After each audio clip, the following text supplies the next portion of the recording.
Reformasi Indonesia, misioner dan kritis, menjawab, melayani dan memenuhi kebutuhan umat di segala abad.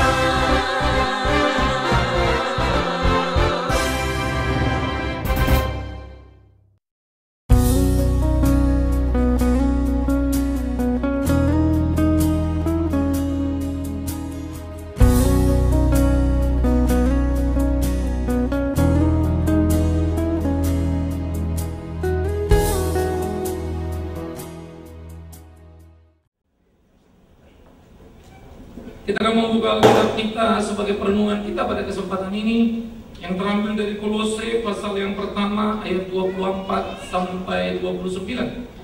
Kemudian kita akan lanjutkan dengan pasal 2 ayat 1 sampai ayat yang kelima.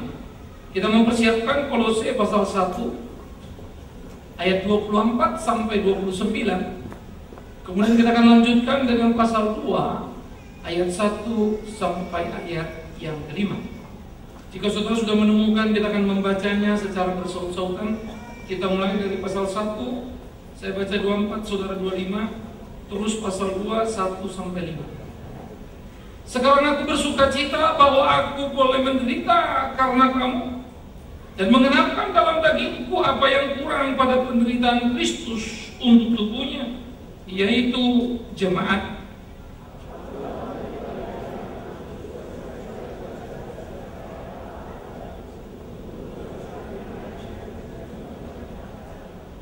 Yaitu rahasia yang tersembunyi dari abad ke abad dan dari turunan ke turunan, tetapi yang sekarang dinyatakan kepada orang-orang kudusnya.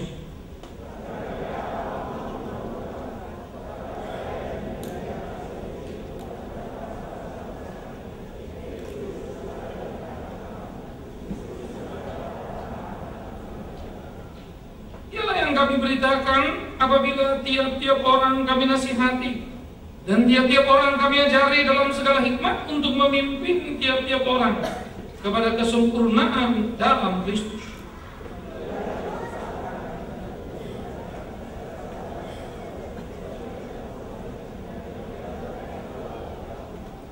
Karena aku mau supaya kamu tahu betapa beratnya perjuangan yang kulakukan untuk kamu dan untuk mereka yang di Laodikia dan untuk semuanya yang belum mengenal aku pribadi.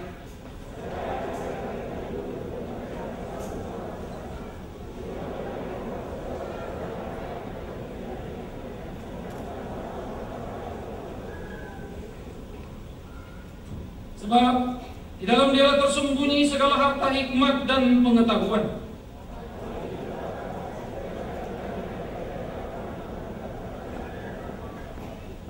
Sama 5. Sebab meskipun aku sendiri tidak ada di antara kamu, tapi dalam roh aku bersama-sama dengan kamu, dan aku melihat dengan sukacita tertib hidupmu dan keteguhan imanmu dalam Kristus. Injil yang menyelamatkan, yang berpusat kepada pengharapan di dalam kepastian, itu menjadi kegairahan di dalam kehidupan iman sejati orang-orang percaya. Saudara-saudaraku, ada satu perintah yang jelas bagi kita di dalam hidup keimanan kita, bahwa kita diselamatkan bukan hanya untuk duduk dan berdiam diri, tetapi berani menderita untuk Dia dalam konteks memberitakan Injilnya. Artinya, tidak ada satu sikap hidup di mana kita boleh selamat dan duduk berdiam diri, tetapi terus bergolak dan bergelora untuk menyuarakan kebenaran dimanapun, kemanapun, kapanpun. Dan bagaimana kita akan melakukannya? Di dalam tengah pergumulan kehidupan keseharian kita, ratusan hingga ribuan lagu tercipta dari mereka yang mencintai Yesus Tuhannya. Johann Sebastian Bach bahkan mencatat, ketika kebutaan sudah mulai melanda dia dan istrinya menyarankan untuk dia berhenti menulis lagu, ia berkata, bahkan ketika mataku buta, aku pun tak akan berhenti. Istriku, engkaulah yang akan menjadi mata bagiku. Hanya kematian yang bisa menghentikan aku untuk menuliskan kisah tentang Tuhanku. Terpatri gak itu dalam hidup kita? Sebuah pertanyaan yang sangat menarik, saudara yang kekasih. Oleh karena itu kita memperhatikan apa yang dikatakan Paulus di dalam bacaan kita. Bagaimana kesukaan seorang pemberita Injil adalah karena bersuka cita boleh menderita dalam pekabaran Injil sebagai bagian melengkapi tubuh Kristus, pekerjaan Kristus. Dia bilang jemaat, artinya dalam menggarap jemaat ini menjadi tubuh Kristus yang utuh. Dalam menggarap jemaat ini bertumbuh dalam kebenaran. Maka Paulus bersyukur boleh menderita untuk itu. Saya tidak tahu sejauh mana semangat itu hidup dalam hidup kita, saudara.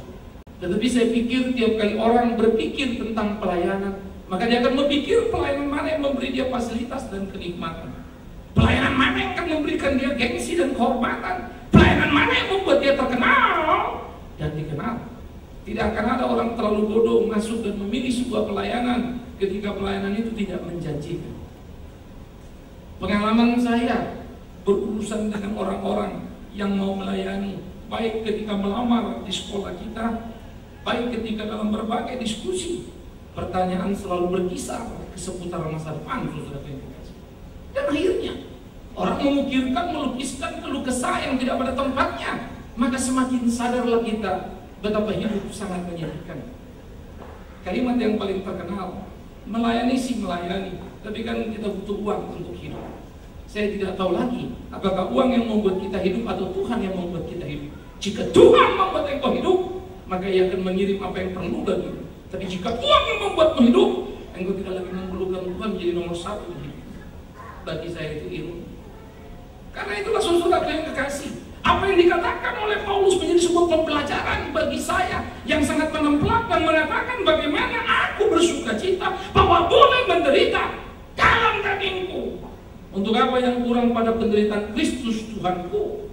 Yesus sudah naik ke surga, pelayanan harus diteruskan. Ketika Paulus melanjutkan tugas pemberitaan, tugas pemberitaan, penderitaan yang datang baginya menjadi sebuah kesukaan. Siapa yang sanggup membangun pemahaman seperti itu, saudara yang kasih? Saya kira kita tidak akan sanggup, bukan? Oleh karena itulah perlu pergumulan di kehidupan kita keseharian, perubahan pemahaman konsep kita. Dalam pelayanan kita seringkali masih pengen menjadi pusat perhatian dan orang yang paling penting. Tersinggung ketika rasa kurang dihargai, dan itu menjadi pecundang yang mengerikan dalam keimanan. Seharusnya kita belajar menjadi orang Kristen yang bertarung, yang mungkin terlupakan, yang mungkin terabaikan. Dan orang mungkin tak memandangmu, tapi kau harus melakukan apa yang Tuhan mau. Dan itulah pemberitaan itu. Itulah kesukaan itu. Yang kedua, ketika Paulus mengatakan bagaimana kesukaan seorang pemberita Injil bersuka cita karena boleh jadi pelayan yang memberitakan Injil, bukan menjadi orang penting di dalam diri itu. Dia menempatkan diri sebagai seorang pelayan dalam memberitakan Injil. Padahal Paulus adalah orang penting yang luar biasa. Dia dulu adalah seorang yang sangat terpandang sebagai seorang skolas di dalam Perjanjian Lama, si jenius yang hebat, murid dari guru yang terkenal Gamaliel. Tetapi Paulus tidak pernah menaruh itu sebagai gengsi nomor satu di dalam kurikulum vitae-nya, sehingga dia menyobek seluruhnya kebanggaan yang ada, dan dia merelakan dirinya menjadi pelayan bagi orang yang seringkali menjengkelkan. Yang karenanya dia menulis surat mencerminkan perasaan hatinya. Kepada orang Galatia, ia sempat menyatakan kekecewaannya karena kekurang tegaran mereka dalam beriman. Tetapi dia tidak pernah mengatakan kekecewaan bahwa dia tidak mendapat perhatian. Ia kecewa dan dia bisa marah kalau jemaat itu tidak setia bertuhan. Itu kekecewaan. Saudaraku yang kekasih, oleh karena itu apa yang dilakukan oleh Paulus menjadi sesuatu gegap-gempita yang sangat luar biasa. Dan ketika dia menuliskan apa kepada berita orang-orang yang ada di Kolose, dia berjuang dengan kesungguhan yang sangat hebat. Penjara pun bukan masalah bagi seorang Paulus. Dari balik terali besi, dia tetap melukiskan cinta kasih yang luar biasa. Oleh karena itu saya pikir kita perlu merekonstruksi pemahaman kita tentang pemberitaan Injil. Saya kira orang Kristen perlu merekonstruksi pemahaman. Apakah betul sebetulnya kita hamba Tuhan? Apakah betul sesungguhnya kita anak-anak Tuhan? Saya pikir perlu direkonstruksi secara tuntas. Karena harus kita akui dengan jujur, gereja gagal menjadi terang, saudara yang kasih. Cerita dan kisah gereja sekarang lebih banyak menjadi batu sandungan. Kegemilangan, kenikmatan itu yang menjadi target dan tujuan. Ini menjadi kengerian yang luar biasa. Kegairahan terhadap kebenaran Injil semakin menurun. Euforia dan kebanggaan yang menggila terhadap gembira dunia itu yang semakin menguat di dalam kehidupan kita. Bersukacitalah bukan karena hal-hal dunia, tapi kehormatan yang Tuhan berikan, termasuk boleh menderita untuk Dia. Saya pikir dalam pelayanan kita mesti belajar melakukan apa yang harus kita lakukan, tidak menunggu apa yang harus orang katakan. Mungkin banyak orang menjanjikan kepadamu sesuatu tetapi tidak datang, bukan alasan untuk tidak melayani. Karena melayani adalah urusan kita dengan Tuhan. Ada atau tidak ada, janji ditepati atau tidak, itu nomor 5. Bukan itu argumentasi pelayanan kita. Tetapi bagaimana kita melakukan? Karena memang harus melakukan sebagai korelasi pribadi kita dengan Kristus Yesus, Tuhan kita. Itu yang menjadi paling penting. Sehingga Paulus merasa bersuka cita. Karena apa? Karena dia boleh menjadi pemberita Injil dan bukan pedagang Injil. Saya memakai istilah ini karena Paulus sendiri selalu melukiskan kalimat yang sangat menarik, saudara yang kekasih. Bagiku upah, katanya, kalau boleh memberitakan Injil tanpa upah. Bagiku upah kalau boleh memberitakan Injil tanpa upah. Sulit sekali memahami itu. Saudara-saudara yang kekasih, pada waktu kita menemukan titik pergumulan dan mengalami apa yang dikatakan Paulus, baru kita mengerti. Ya, saya suka berkata, kalau saya pergi ke Kalimantan, tempat yang kita dirikan, tempat di mana kita berkeringat, tempat di mana saya melayani, tempat di mana membuat saya juga babak belur, bahkan mengalami sakit penyakit dan seterusnya. Berjibaku untuk itu. Dan saya akan merasa sangat tersinggung kalau kemudian terjadi pengabaian kepada kehadiran saya. Kalau kemudian mereka lalai menghormati saya, barulah saya tahu betapa saya sangat berhitung dengan eksistensi diri saya. Mungkin mulut tak terucap, tapi dalam hati sudah menunggu rasa hormat. Baru saya sadar, upah adalah upah kalau boleh memberitakan Injil tanpa upah, bahagia tanpa penghargaan, sukacita dalam penderitaan. Bagaimana bisa menemukan? Itu misteri paling berat. Sehingga saya terus belajar, lakukan, dan tidak perlu kau perhitungkan. Kerjakan, dan jangan kau rasa kau terlalu hebat dalam melayani Tuhan. Itulah prinsip yang harusnya kita tumbuhkan. Ternyata tidak mudah melayani Tuhan. Seperti yang Tuhan mau. Saya berani bertanding dan berani berdiri di depan banyak orang untuk hitung-hitungan soal pelayanan.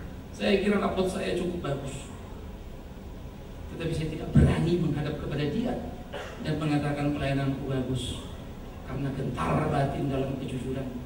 Maka merenungkan apa yang dikatakan Paulus menjadi cermin besar yang bisa kita lihat betapa kita jauh dari apa yang menjadi kehendak.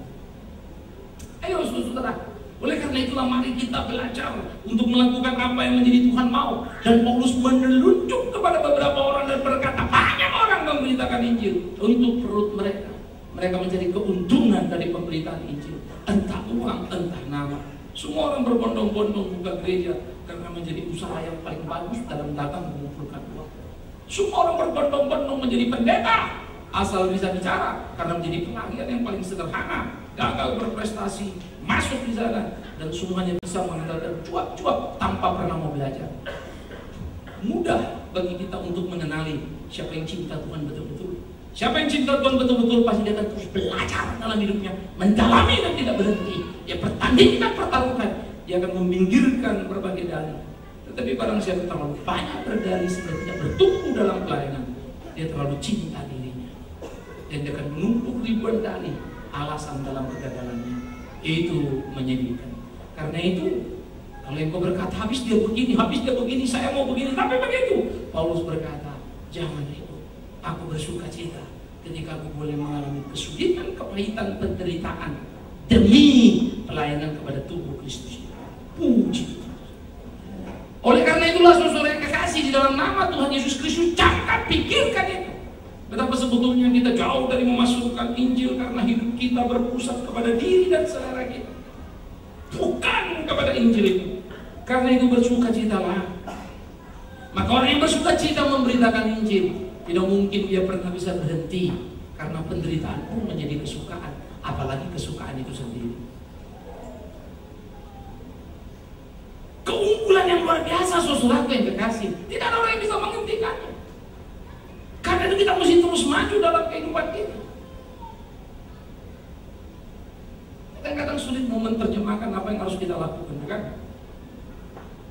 Tidak gampang. Secara teoritis saya harus banyak istirahat. Tapi saya tahu banyak kerjaan yang saya mesti kerjakan, sehingga saya harus mengatur pekerjaan sedemikian rupa, kerjakan apa yang bisa dikerjakan, jalankan apa yang bisa dijalankan, lakukan apa yang bisa dilakukan, terbaik. Risikonya kalau mau terbaik selalu kosnya tinggi. Kalau you mau khotbah baik, ya siapkan baik-baik. Kalau mau ngajar baik, investasi waktu untuk persiapan baik-baik. Capek kan? Mana mungkin barang bermutu recehan harganya? Pasti mahal. Nah, kalau kau belum berkeluh kesah, capek, letih, nggak bisa yang kayak ini, nggak itu, mana mungkin? Johann Sebastian Bach berkata, andai kata pun aku buta, istriku engkau menjadi mata bagiku, tak akan berhenti untuk menuliskan lirik-lirik lagu itu yang mengabarkan Injil lewat beritanya. Itu pula yang kita tahu dari tiap lagu, bagaimana tiap orang bergumul dan menulis, dan tulisan mereka menjadi lirik yang hebat, kesukaan untuk memasukkan Injil yang besar yang tidak pernah berhenti di kehidupan. Harusnya lah itu mewarnai dan mempermalukan kita di kehidupan kita. Tahun lalu kita berpikir tentang bagaimana Fanny Crosby dalam kebutaan, tapi mengukir banyak karya. Herannya mata kita melek, tapi hanya membuat masalah. Coba pikirkan saudara, bagaimana kita ke surga mampu mengangkat kepala? Saya rasa malu setengah mati ya. Mereka di tengah tekanan yang berat, yang sulit, tetap memberitakan Injil. Kita justru banyak kelebihan keunggulan yang ada, kenikmatan dunia membuat kita justru tidak tahan banting dalam kehidupan. Pergumulan ini, sehingga pemasyuran Injil itu akan terasa masyhur dan luar biasa kalau kemudian orang bisa melihat betapa kita setia memberitakan Injil di dalam berbagai kesulitan, kepahitan dan kegetiran. Betapa orang bisa melihat Tuhan yang hidup di dalam hidup kita karena kita tidak pernah berhenti mengumandangkannya. Tak ada penyakit yang bisa mengganggu Paulus. Duri itu pun membuat dia semakin memasyhurkan Injil Kristus. Di dalam kelemahanku ya Tuhanku, nyatalah kekuatanmu. Mengertikah engkau arti memasyhurkan Injil? Kalimat itulah. Dari mana kalimat itu datang? Dari pergumulan. Bagaimana pergumulan itu bisa terjadi? Dia menikmati pemeliharaan Tuhan. Bagaimana pemeliharaan Tuhan bisa duri dalam kehidupan? Tuhan baik kalau dia beri duit, tidak ada yang salah. Yang salah, kita seringkali salah mengerti kebaikan Tuhan yang luar biasa. Itu sebab kita tidak sanggup memasyhurkan Injil dalam kebisuan kita. Bahkan ketika berbicara pun tentang Injil, Injil puji Tuhan, haleluya, sebetulnya rontok semua kalimat kita karena gugur akibat perbuatan kita. Tidak cocok saudara. Tapi mereka ini seringkali tak banyak berbicara. Satu kata sudah menjadi khotbah yang luar biasa karena terasa dalam hidupnya. Saya pikir-pikir ya, kalau saya baca Injil selalu nggak ada sulitnya untuk memahami apa kata Paulus, apalagi kata Petrus. Saya mampu menulis lebih baik dari Petrus. Saya bisa menulis lebih dalam dari Yohanes. Tapi saya tidak sanggup menjalani yang mereka jalani. Saya seringkali berkata, saya pengkhotbah yang lebih baik daripada Mother Teresa. Tapi Mother Teresa adalah pelakon yang luar biasa, yang saya tertinggal jauh dari dia. Kalau kau pikir mampu berkata-kata membuat kita hebat, betapa bodohnya kita, saudara. Tapi kita berbuat di dalam kehidupan kita sehingga Injil sungguh-sungguh masyhur. Itulah menjadi kerinduan dan pemikiran kita. Kesukacitaan memasukkan Injil bagai api yang terus-menerus bergelora, membakar, membuat kita tidak berhenti. Tak ada yang tersisa, semua dibakar dalam hidup kita. Entah apapun yang ada, habis, tersapu semuanya. Artinya tidak ada satu ruang dalam hidupmu yang kosong, yang tidak diisi Injil. Artinya tidak ada satu potensi pada dirimu yang tidak berwujud menjadi kesukaan suara Injil itu. Ketika kau tergeletak, hanya mampu berkata-kata, kata-katamu pun mencerminkan kesukaan yang besar. Kalau sebentar lagi aku mau mati, tak mengapa. Tapi kalian yang hidup, layani selalu Tuhan. Kalau saja kita dengar orang mau menuju kematian mengucapkan kata seperti itu, apa yang akan kau katakan? Tidakkah engkau berkata, ketika maut mau menyongsongnya, ia pemenang yang luar biasa. Akankah kita menemukan itu? Itu pertanyaannya, saudara. Karena itu ayo menjadi pemberani yang bertanding, jangan menjadi pecundang yang menyembunyikan diri di balik kenikmatan dunia ini. Apa sebetulnya yang menjadi pusat para pemberita Injil yang membuat mereka kuat? Pusat pemberita Injil adalah rahasia janji keselamatan dari Allah untuk orang yang diperkenannya, bukan mengobral janji Allah. Kita sering mendengar istilah klaim janji Allah. Bagi saya itu pengecut yang paling kurang ajar. Apa yang kau lakukan dalam hidupmu sehingga kau berhak mengklaim janji Allah? Siapa kamu? Klaim adalah saya punya hak untuk mengambil apapun. Apapun yang Tuhan janjikan padamu itulah hak dia dan bukan hak yang akan dia berikan berdasarkan kerelaan kehendak. Maka dia berkata, cari dahulu kerajaan Allah dan kebenaran, semua akan ditambahkan pada. Tapi kau bisa mengklaim janji tanpa melakukan kehendaknya. Bukankah itu gila? Tapi itulah kekristenan masa kini. Itulah gereja. Sehingga kita cenderung menjadi orang-orang Kristen yang cengeng, yang hanya bisa meminta, memohon, tapi tidak berlaku. Sehingga kita menganggap seakan-akan berkat keselamatan itu begitu hinanya, sampai sakit penyakitmu membuat engkau kehilangan harapan.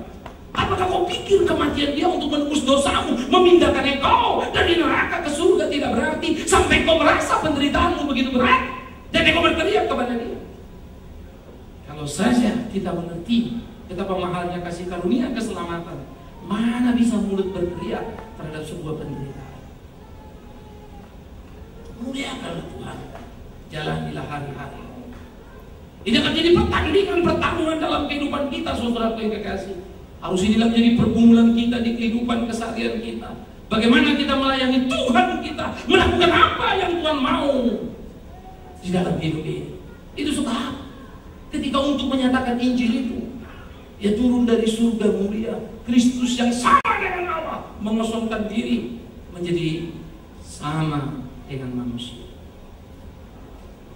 Tiap kali saya mengingat ini, tiap kali saya menjadi malu. Disangkalinya keilahiannya Allah jadi manusia, dimintanya pada kita sangkali diri manusia tetap manusia, kita tak mampu mewujudkannya. Ia menyangkali keilahiannya bisa.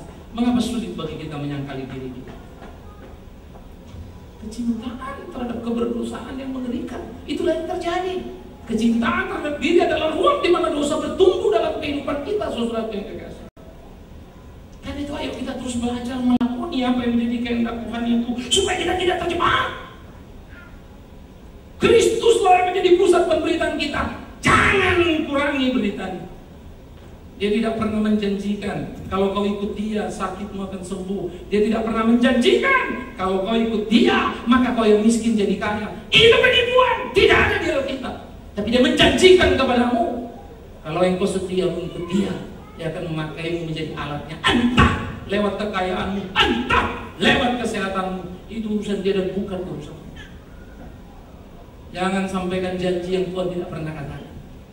Jangan ucapkan kata yang Tuhan tidak pernah ajarkan. Tetapi siapa yang mau ikut Tuhan Yesus? Kalau kemudian kita berkata, ikut Tuhan semua bisa terjadi. Mungkin kau yang sehat bisa sakit, mungkin kau yang kaya bisa miskin karena ikut dia. Semua orang akan lari, bukan? Karena itu kita tidak pernah mau memberitakan Injil yang murni. Injil itu kita diskon sampai kehilangan harganya, sampai kehilangan nilai. Siapa yang suka Injil? Kalau berat.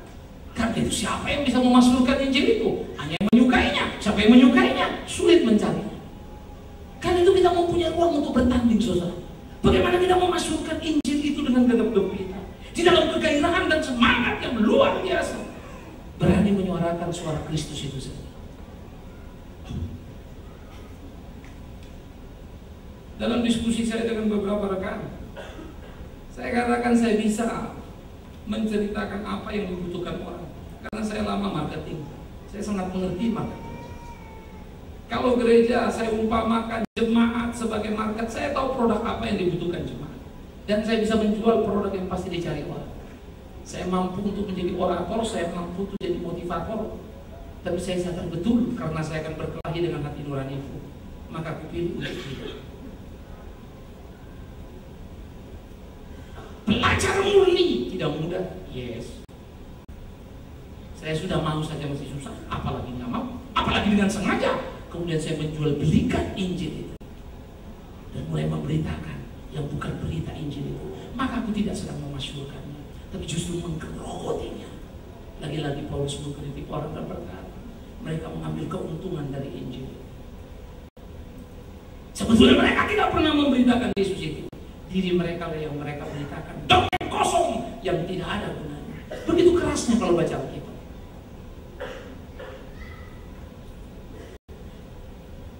Pada waktu trilogi yang pertama, kita mendengar kalimat Yesus bukan, siapa yang mau ikut dia? Kalimatnya terlalu keras, ajarannya terlalu keras.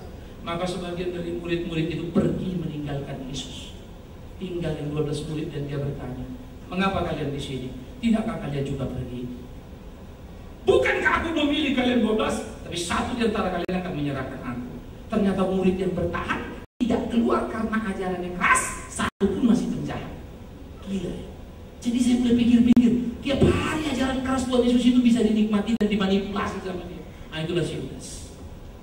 Jadi jangan juga GR ya, Pak Bima ajarannya keras, tapi saya setia ikut dia. Mungkin juga Pak Yudas. Tapi saya tidak tahu. Maka itu bisnismu. Dan bisnisku pun jangan sampai kemudian aku menyuarakan suara yang keras, tapi aku tidak dihidupi olehnya dan hidup seperti ini. Saudara yang kekasih, tidak mudah ya.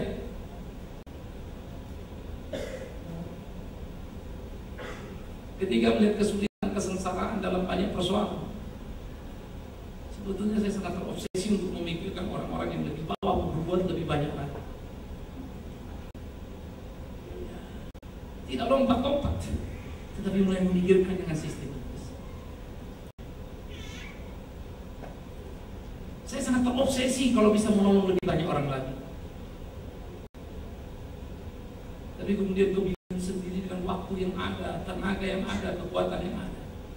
Akhirnya saya merasa seperti tercincang-cincang karena punya keinginan tak bisa diwujudkan.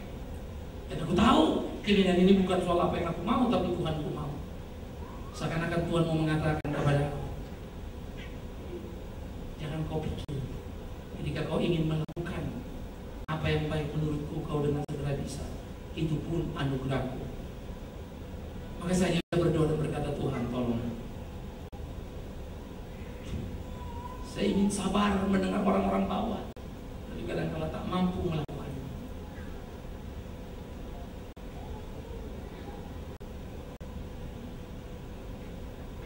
Coba menikmati sesuatu.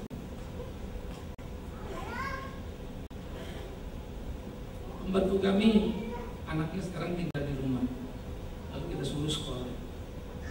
Mamanya ajar dia gitu ya, mamanya ajar, ayo kamu begini.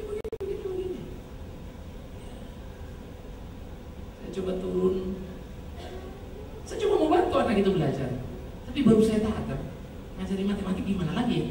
Saya mulai linglung sendiri cara ngajar anak kecil, apa caranya ya supaya begini dia bisa ngerti. Waktu saya pikir-pikir, waktu saya ternyata nggak gampang. Saya bilang, kamu kalau ngajar anak jangan gitu. Lalu saya take over dong, saya ngajar, bego juga. Baru saya pikir-pikir, gampangnya untuk bilang orang ini dan itu. Kalau kau tidak turun, coba kau turun baru kau tahu. Baru saya mulai pikir-pikir lagi, iya ya, gampang ya bilang Yesus gini. Omong gampang, coba lakukan, baru kau mengerti. Tadi baru saya lakukan, baru saya mikir, kenapa nggak gampang ya? Lalu saya kebingungan, apa yang saya mesti katakan ya? Gimana caranya ya? Tekniknya gimana ya? Saya udah nggak konsen di situ lagi. Saya nggak tahu lagi cara ngajar berhitung gimana. Ya, sampai kita siap batu 1, 2, 3, tambah 5. Udah kayak di kampung zaman Pak Bola ya. Mestinya kan ada yang lebih maju. Tapi saya juga nggak ngerti umur segitu ngajarnya bagaimana. Kasih tahu saya. Karena saya mau mengajar anak pembantu saya. Kasih tahu saya sebuah teknik supaya saya bisa menikmati bagaimana menolong dia pintar. Karena saya rindu, sebetulnya saya bayang-bayang kadang ya, waktu nanti ini anak bisa lulus besar begitu ya, entah terus bisa kita didik apa tidak. Tapi yang saya katakan nama kita ada dalam keberhasilannya. Tahukah kau, itulah kepuasan hidupmu. Di keberhasilanku, Pak Diman dulu pernah ngajar aku. Itulah hidup. Jadi pendeta apa susahnya? Kok Bapak sulitnya. Minta aku ratusan khotbah hari ini, non-stop aku bisa lakukan. Tapi bagaimana melakukan? Itu kayak gitu. Dan aku bisa bilang hidup menderita untuk Tuhan, bagus, maju, berjuang apa? Omong kosong. Kalau kalian tidak bisa lihat, tidak hari. Semua banyak khotbah yang heroik, bukan? Tetapi hidupnya tidak mencerminkan sama sekali.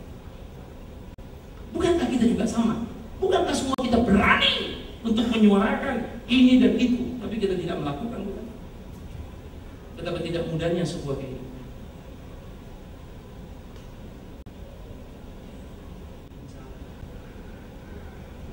Saya bisa khotbah makin bagus, tapi saya tetap orang bercela. Yesus Kristus tidak mungkin. Karena itu akan menjadi amat sangat tolol kalau aku ceritakan betapa hebatnya.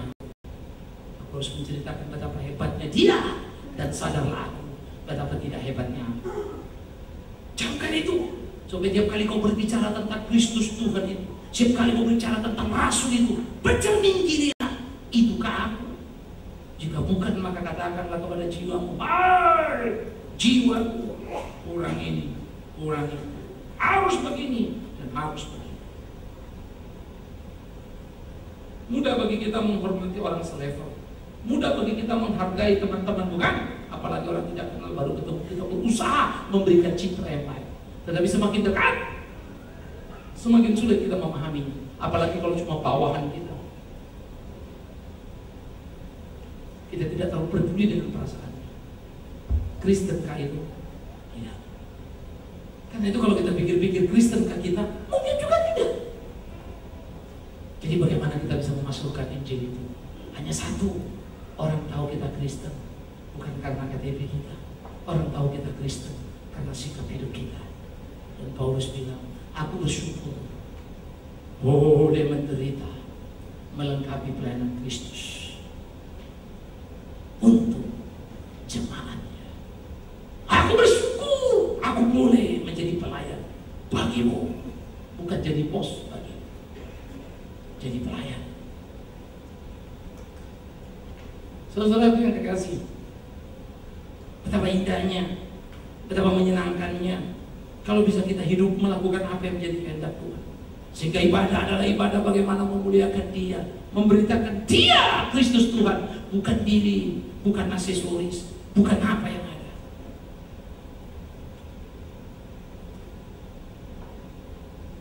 Di belakang kita ada IT yang cukup bagus. Kira-kira kalau itu tidak ada, saya tidak tahu. Menurut saudara, ibadah ini menyenangkan apa tidak? Pertanyaan menarik ya. Kira-kira kalau AC ini mati, menurut saudara ibadah ini menyenangkan atau tidak? Kira-kira kalau kita ganti, lalu tempat yang gak ada AC-nya, dinding biasa-biasa saja, kira-kira menurut saudara ibadah itu menyenangkan atau tidak? Kalau saja tidak ada yang nyanyi bagus seperti The Kapos, nanti tunarungu nyanyi, kira-kira menurut saudara bagus atau tidak? Saya gak khawatir kita akan memberi nilai rendah pada ibadah itu, kan? Kurang lightingnya, kurang ininya, kurang itunya, karena memang bagi kita itulah ibadah. Itu sebab di mana aksesoris begitu luar biasanya, apapun khotbahnya, laris saja saudara PPKS.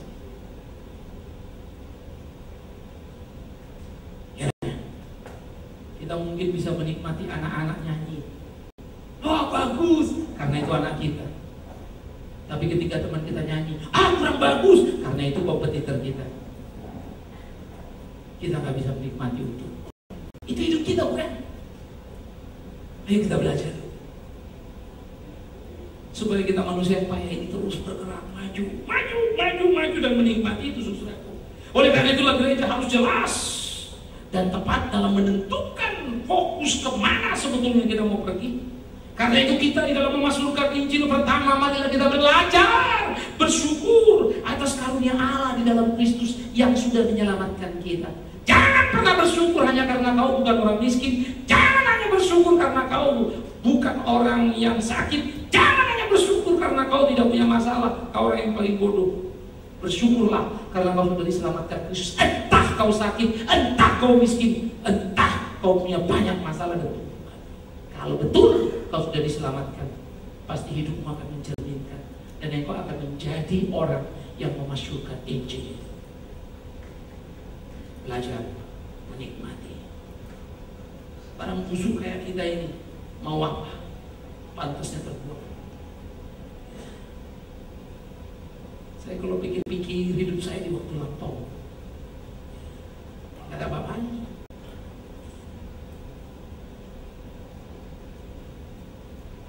Saya tinggal dan harus mengharapkan belas kasihan dari keluarga untuk saya bisa studi dan seterusnya.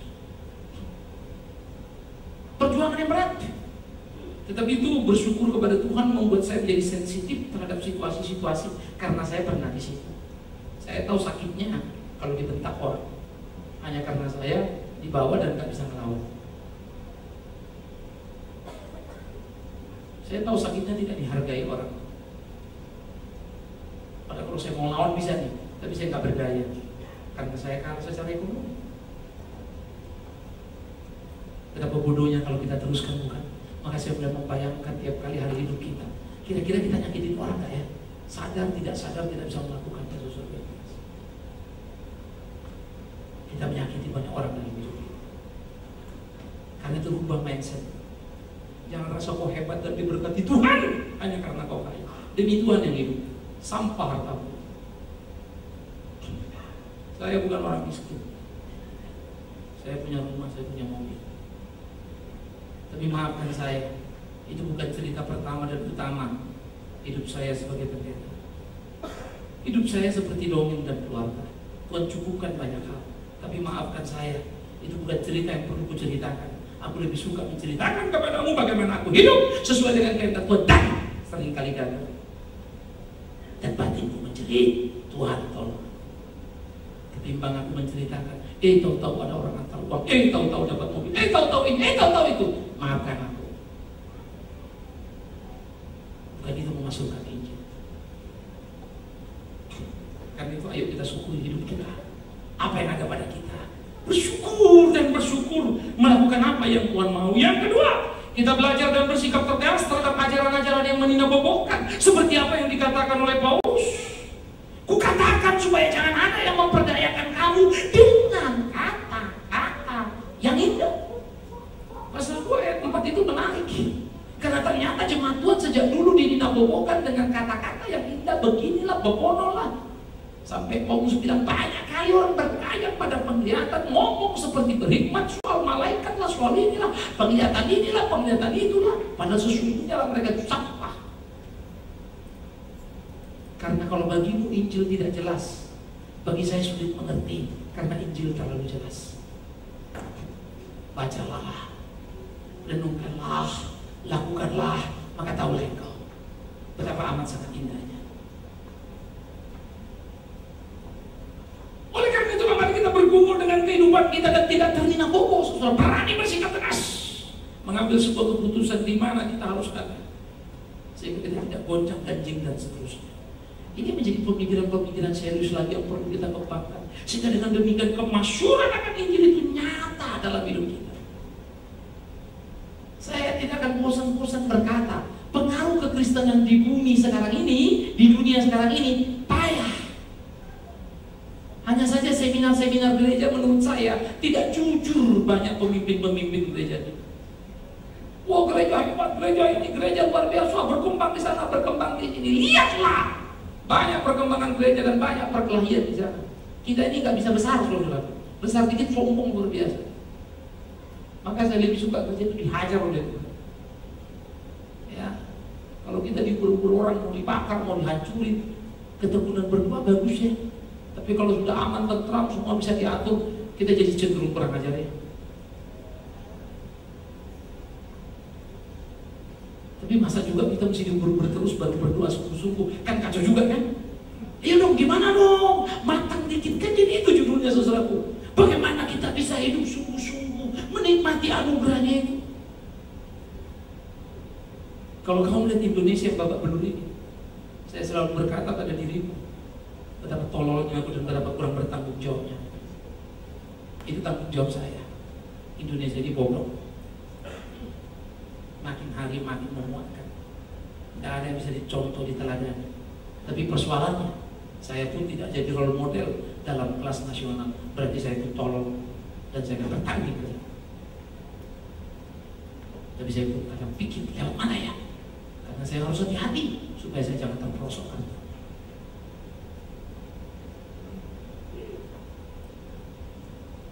Perlu perkelahian yang serius, jangan pikirkan. Bagaimana kita memikirkan itu?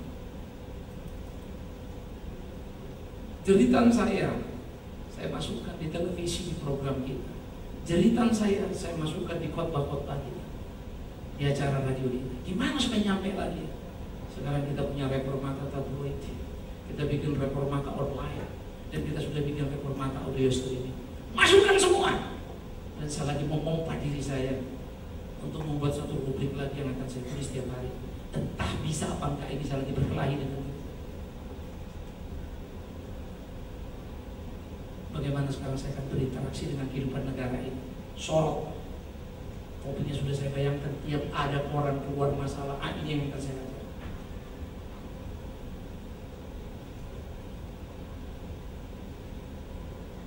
Berkelahi.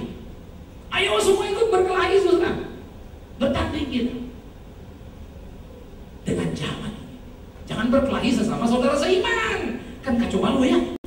Itu kan tidak memasukkan Injil namanya. Memasukkan Injil kita berkelahi dengan zaman, dan zaman kemudian melihat betul-betul tangguhan anak Tuhan. Puji Tuhan. Itulah menjadi kerinduan kita, saudara PKS. Yang harus kita pikirkan, kita renungkan dalam kehidupan kita. Bagaimana menggapai apa yang menjadi kehendak Tuhan itu. Bertanding di kehidupan keseharian kita. Yang ketiga, kita harus berani belajar dan berkorban. Berani dalam memasukkan Injil, sehingga Injil itu terbaca di perilaku kita. Korbankanlah perasaan ego, korbankanlah perasaan bahwa kau bos lebih hebat dari yang lain, korbankanlah perasaan kau lebih penting dari yang lain. Korbankan semua dan belajar. Yang terpenting adalah melakukan kehendak Tuhan dan saudaraku itu. Saya kira kita sering mendengar, dan saya pun sering berkhotbah, hendaklah kamu saling berlomba-lomba mendahului memberi apa? Hormat. Hendaklah kamu saling mendahulukan satu dengan lain. Bolak-balik kita baca ayat itu, entah petunjuk baru lah, entah apalah, tapi bolak-balik pula kita langgar ayat. Kalau saja bisa kita mendahulukan yang lain, mana mungkin ada keributan dalam gereja? Keributan hanya ada kalau kita memang paling dahulu dan harus jadi paling penting. Itu menjadi.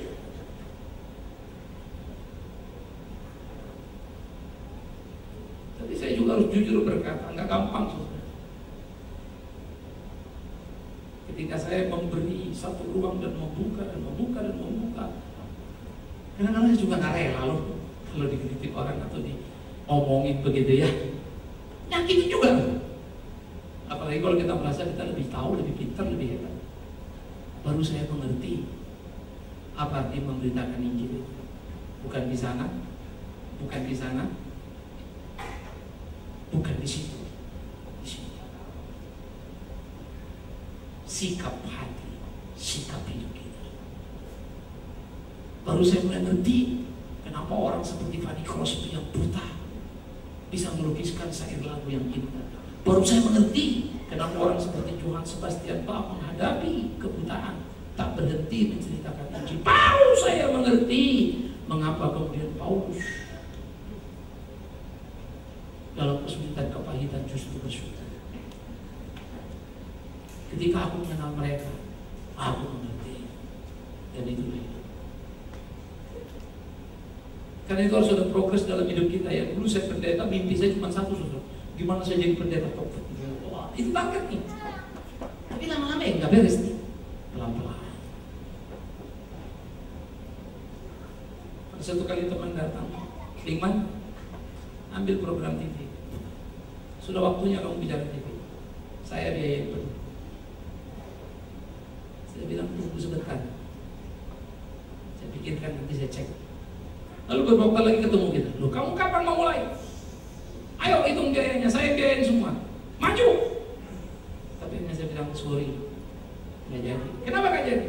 Saya belum siap terkenal. Justru dia. Tapi memang saya takut, saudara. Karena saya takut dengan diri saya. Saya pikir-pikir kalau saya terkenal, kira-kira saya masih tetap setia melayani Tuhan nggak ya? Masih murni nggak ya? Pemberita Injil dan bukan pedagang Injil. 2 tahun tertunda. Sampai kemudian satu waktu berjalan begitu rupa, bukan by design, kemudian bergerak, lalu saya merasakan pimpinan Tuhan dan saya lakukan sampai sekarang. Saya baru pelayanan di gereja, sebuah gereja tadi pagi. Pak, saya cuma dengar Bapak, Pak, saya nonton TV, Pak. Saya mulai bayangkan tiap kali saya ketemu orang, Pak. Saya diharapkan, Pak Bigman ya, yang di TV ya. Tapi juga makin ngeri saya. Di pesawat pun pernah. Sore ini Pak Bigman yang pendeta ya, mati ya. Untung tadi dia bikin macam-macam. Kalau macam-macam habislah kan kira-kira begitu ya. Sekarang saya kemana semua paku.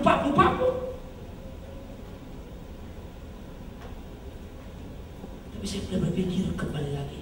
Untung yang dulu berani kutolak, membuat aku masih tetap mawas diri. Sehingga lambat sekali rasanya nyampe ke tempat di mana kita ada sekarang. Tapi progres, Tuhan kerja. Ayo belajar untuk bagaimana kita meniadakan diri supaya Tuhan nyata dalam hidup kita. Injil itu masyhur, luar biasa. Kita naikkan pujian untuk Dia, bukan untuk diri kita. Kita naikkan khotbah untuk Dia, bukan untuk diri kita. Alangkah indahnya kita lakukan apa yang harus kita lakukan dalam hidup kita untuk Dia, bukan diri kita, sehingga orang melihat nyata Kristus itu hidup di dalam hidup kita.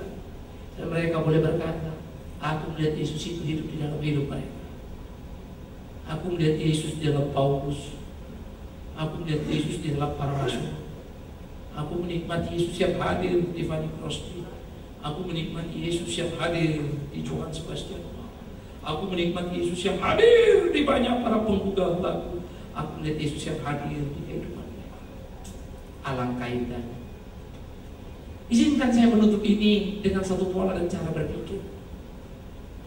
Saya kagum pada Mother Teresa.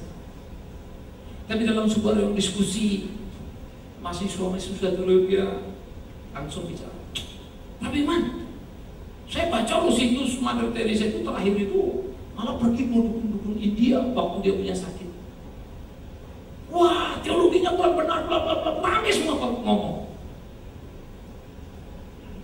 Saya cuma berkata satu hal, saya tidak tahu sejauh mana kebenaran itu, karena beritanya datang sesudah orang yang ada. Tapi kalaupun iya, saya juga tidak tahu kenapa itu menjadi diskusi pertama dan utama, bukan apa yang dikerjakannya. Bisakah kau bantah apa yang dilakukannya, membuat dia mendapat penghargaan dan Nobel yang penting? Apa yang kau lakukan? Yang kita lakukan cuma satu. Kalau ada orang top, kita sobek-sobek dengan seluruh analisa kita, maka puas batin kita. Ironis itu. Tiriskan. Padahal mestinya apa yang kita lakukan seperti yang dia lakukan. Kalau memang dia ada salah pada konsep pandangan, mari kita buat. Dia bikin satu, kita satu plus. Tindakan kita hidup, ajaran kita sehat. Tapi jangan kemudian kita membedah dan kita kehilangan kenikmatan menikmati Kristus yang hadir dalam tindakan itu, bukan. Siapa manusia tanpa celah? Siapa manusia tanpa noda? Tapi bagaimana kita memasukkan Injil dengan sungguh-sungguh di kehidupan kita? Itu menjadi tantangan yang paling serius dalam hari-hari kita. Karena itu saudara kita kasih, penting bagi kita berkaca ke Alkitab yang hidup, melihat sudahkah aku berani menderita untuk Injil itu? Beranikah aku menjadi pelayan dan bukan bos dalam melayani tubuh Kristus itu? Beranikah aku dan sudahkah aku punya sikap yang tegas sehingga tidak terhina bobok oleh berbagai ucapan-ucapan manis, tetapi mencintai kebenaran yang seringkali menyakitkan itu? Sudahkah aku di sana? Atau aku hanya rutin dalam ibadah tanpa pernah mempunyai pergumulan yang serius dengan Dia? Camkanlah. Perlu sebuah kehati-hatian dan kejujuran dalam sikap hidup kita, bukan? Tunjukkan keunggulan kehidupan, layani Tuhan, masyhurkan Injilnya. Kalau memang kau sudah bersuka karena Dia, jika belum, berdoalah supaya kau menikmati sukacita Injil itu.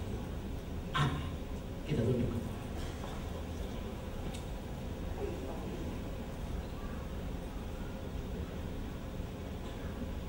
Kita ambil waktu teduh sejenak.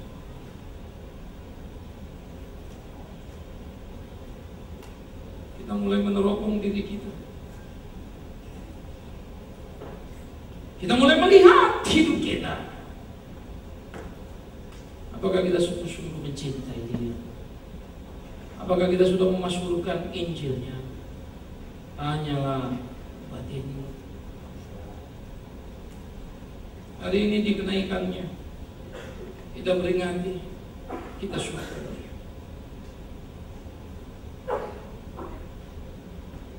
Ada pertanyaan penting bagimu, saudaraku. Teropong dan lihatlah dirimu. Apakah engkau sudah sungguh-sungguh menerima Yesus, pusat Injil itu dalam hidupmu, dan engkau hidup karena beriman kepadanya? Pikirkanlah. Mungkin engkau sudah Kristen dan ke gereja, tapi sejatinya hidupmu adalah engkau dan untukmu. Hari ini engkau rasa tertantang, tertegur. Sadarlah kau, sesungguhnya Injil itu belum berkuasa atas hidupmu. Sesungguhnya engkau tidak pernah mensyukuri anugerah itu secara luar biasa. Bagimu itu biasa-biasa, hanya seperti orang beragama. Demi Tuhan yang hidup. Jikalau ada orang seperti itu berkata, Tuhan ampuni aku, jujur, engkau belum menjadi Tuhan dan Juru Selamatku. Jujur, hidupku belum dikuasai Injil. Demi Tuhan yang hidup, dalam nama Yesus, angkat tangan kananmu, saya akan berdoa buat engkau. Saya akan merasa seperti ini. Puji Tuhan, puji Tuhan, puji Tuhan. Puji Tuhan, puji Tuhan, puji Tuhan. Silakan berdiri di tempatmu, saya akan berdoa buat saudara-saudara. Silakan berdiri di tempat. Berdiri, angkat tangan, berdiri. Berdialog dengan batinmu. Bapa di dalam surga, ketika engkau melihat banyak anak-anakmu yang berdiri di hadapanmu, yang menemukan titik kesadaran, menyebut namamu, tapi sesungguhnya engkau belum berkuasa penuh dalam hidup mereka. Mereka menutup sekar ruang dan belum mempersembahkan penuh kepadamu, yang seharusnya itulah kami lakukan. Tuhan, kalau hari ini mereka berdiri, kesadaran itu ada, maka aku berdoa di dalam nama Yesus Kristus. Nyatakanlah belas kasihan-Mu, kobarkan api itu, supaya mereka menyala-nyala, terbakar dan bergelora, memasyurkan Injil itu di dalam nama Yesus Kristus. Tuhan meteraikan mereka oleh Roh-Mu yang kudus. Kiranya ini bukan menjadi momentum yang biasa, tapi sungguh-sungguh sebuah momentum pertemuan dengan Engkau dalam kebenaran yang sejati. Demi Kristus, saudara. Silakan duduk, saudara yang terkasih. Pertanyaan saya yang kedua, engkau yang sudah melayani, engkau melakukan kehendak Tuhan, engkau aktivis, engkau ada di mana-mana. Tapi kemudian engkau sadar bahwa sebetulnya engkau melayani lebih banyak mau. Ketika kau pikir-pikirkan, ya, aku menjadi lebih penting dalam pelayananku dan bukan Kristus Tuhanku. Akhirnya engkau menemukan dengan jujur, ada banyak kerikil yang perlu dihancurkan. Engkau yang sudah pelayan, engkau sudah masuk bahkan mendalam, tapi engkau menemukan titik-titik itu. Demi Tuhan yang hidup, pikirkan itu, lihat dengan baik. Yang mereka sudah mengangkat tangan tidak perlu mengangkat tangan. Hanya yang belum mengangkat tangan, ketika engkau merasakan ada seperti itu, sudah pelayanan, sudah maju, tapi sebetulnya ada yang tidak beres. Penyangkalan diri yang tak maksimal. Kadang kau mau, kau tahu, tapi tak pernah terwujud. Demi Tuhan yang hidup, kalau pernah seperti itu, saya akan berdoa untukmu dalam nama Yesus. Angkat tangan kananmu. Ada yang berkata, saya puji Tuhan, puji Tuhan, puji Tuhan, puji Tuhan, puji Tuhan, puji Tuhan. Camkan itu, pikirkan itu. Siapa lagi yang berkata saya juga? Silakan angkat tangan kanan saudara. Sekarang saya undang saudara angkat tangan berdiri di tempatmu masing-masing. Ketika engkau mengangkat tanganmu, ketika engkau berdiri, ingatlah ini pertandinganmu yang harus kau menangkan. Tuhan menyertaimu, bagianmu untuk melakukan apa yang dia mau, sehingga gegap gempita karena dia membekalimu boleh tampak nyata. Bapa di dalam surga, kau lihat saudara-saudaraku yang mengangkat tangan dan berdiri di hadapanmu. Maka hamba berdoa di dalam nama Yesus Kristus Tuhan itu. Engkau yang tahu hati dan pergumulan mereka, Engkau yang tahu kerinduan mereka, biar Engkau menggarap membentuk mereka. Kejujuran yang dinyatakan biar menjadi pembelajaran penting.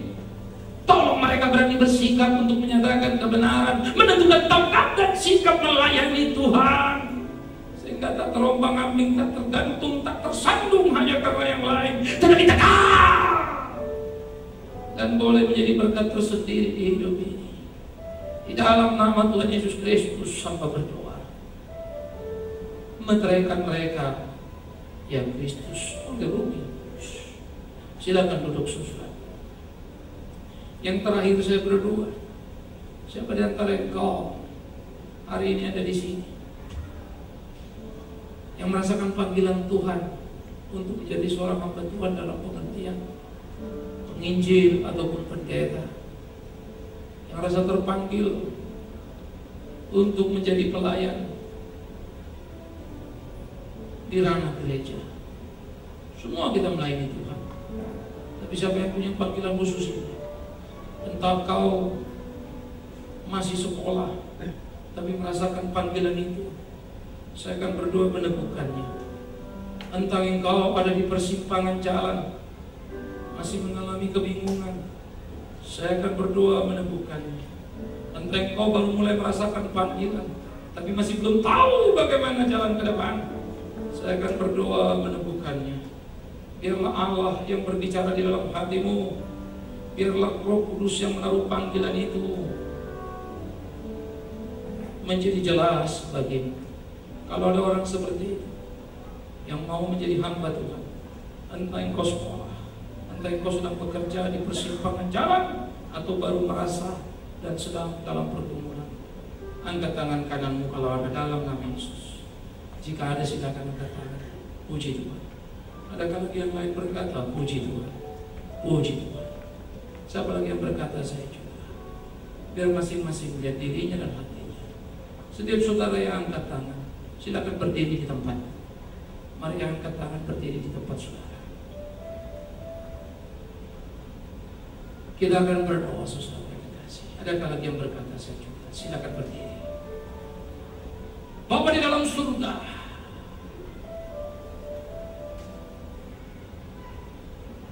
empat orang anakmu berdiri di hadapanmu dalam kerinduan pergumulan untuk menjadi hamba-Mu. Biarlah Engkau yang sudah menaruh dalam hati mereka meneguhkan, memberkati mereka dalam kasih-Mu. Saya minta saudara keempat maju ke depan. Silakan maju ke depan, saya akan menumpangkan tangan saudara-saudara yang mau menjadi hamba Tuhan.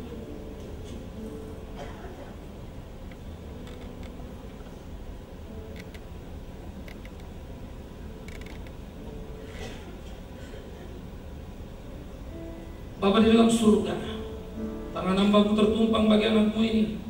Teguhkan panggilannya, sempurnakan di dalam kasih-Mu, beri kekuatan, keberanian, kesetiaan untuk melayani.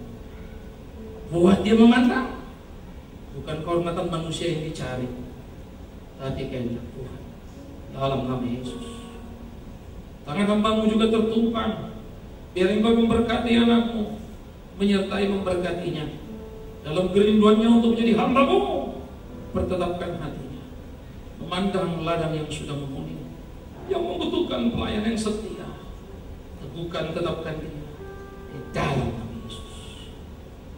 Tangan hamba-Mu tertumpang kepada anakmu, berkati sertai dalam belas kasihan-Mu, supaya sungguh-sungguh ia boleh maju dalam takut akan Tuhan, melayani dengan gentar di dalam kesungguhan, mampu memandang kepalsuan, berani bersikap di kebenaran untuk kemuliaan Tuhan. Dalam nama Yesus, Tuhan yang menemukan. Adakah lagi? Kita bangkit berdiri saudara yang kekasih.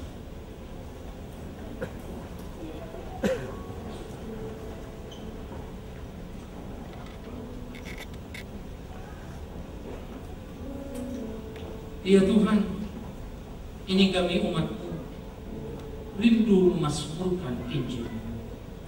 Tolonglah kami, tuntunlah kami, bimbinglah kami di belas kasihan. Ketika Dekapos, ketika tunarungu, ketika anak-anak sekolah minggu dan remaja, ketika kami semua melayani, bintang kami ya Tuhan, terus perbarui hati dan pikiran kami menjadi alat-Mu yang pinta kami ya Tuhan, bentuk kami seturut apa yang Kau mau, sehingga hidup kami berpusat kepada-Mu. Terima kasih. Kami berdoa menatang gereja-Mu ke dalam tangan pengasihan-Mu. Kau yang memulai dan mengerjakan pekerjaan ini. Di dalam kelemahan dan kekurangan hamba-Mu yang Kau percayakan untuk mendirikan gereja-Mu di atas-Mu ya Kristus. Tolonglah, beri bijaksana supaya hamba tak salah. Berilah hikmat yang dari-Mu, supaya di dalam segala kelemahan kekurangan boleh bersama-sama dengan seluruh rekan pengerja dan pengurus dan jemaat-Mu maju terus kepada-Mu, melayani untuk kemuliaan nama-Mu. Kuserahkan hidupku dalam tangan-Mu, sehatku, sakitku, kayaku, miskinku. Terima kasih ya Tuhanku, Kau tahu yang terbaik bagiku. Lakukan itu, jadilah kehendak-Mu yang kupinta padamu. Mampukan aku taat dan menikmati apa mau. Kiranya hal yang sama Kau turunkan pada tiap umat-Mu, menjadi sebuah gegap gempita di dalam hidup kami, memasyurkan Injil. Demi Yesus Kristus Tuhan kami berdoa, kami berterima kasih. Amin.